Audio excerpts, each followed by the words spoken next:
और जैसा भी होगा कमेंट करिएगा। उनके नाम पर हमारे करम बिगड़ल ओ बहिनी दीदी, हमारे करम बिगड़ल ओ बहिनी दीदी, हमारे करम बिगड़ल ओ बहिनी दीदी, हमारे करम बिगड़ल ओ बहिनी दीदी, हमारे करम बिगड़ल ओ बहिनी दीदी। अरे सबके सजनवा है गोरे गोरे, सबके सजनवा है गोरे गोरे, सबके सजनवा है गोरे गोरे, हमारे काहे करिया ओ बहिनी दीदी, हमारे काहे करिया ओ बहिनी दीदी, हमारे काहे करिया ओ बहिनी दीदी, हमारे करम बिगड़ल ओ बहिनी दीदी, हमारे करम बिगड़ल ओ बहिनी दीदी, हमारे करम बिगड़ल ओ बहिनी दीदी, हमारे करम बिगड़ल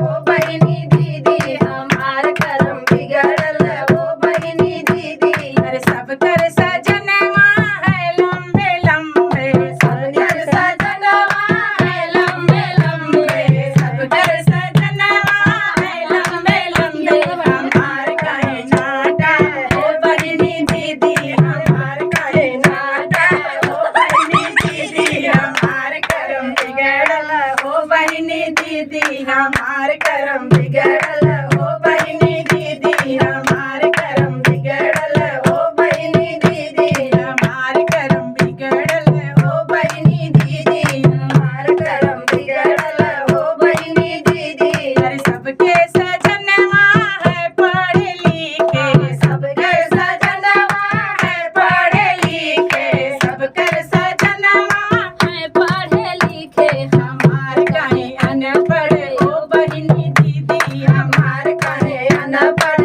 ओ बहिनी दीदी, हमारे काहे अनपढ़ ओ बहिनी दीदी, हमारे करम बिगड़ल ओ बहिनी दीदी, हमारे करम बिगड़ल ओ बहिनी दीदी, हमारे करम बिगड़ल ओ बहिनी दीदी, हमारे करम बिगड़ल ओ बहिनी दीदी, हमारे करम बिगड़ल ओ बहिनी दीदी। जय श्री कृष्णा। जय श्री कृष्णा। राधे राधे। आपको सजनों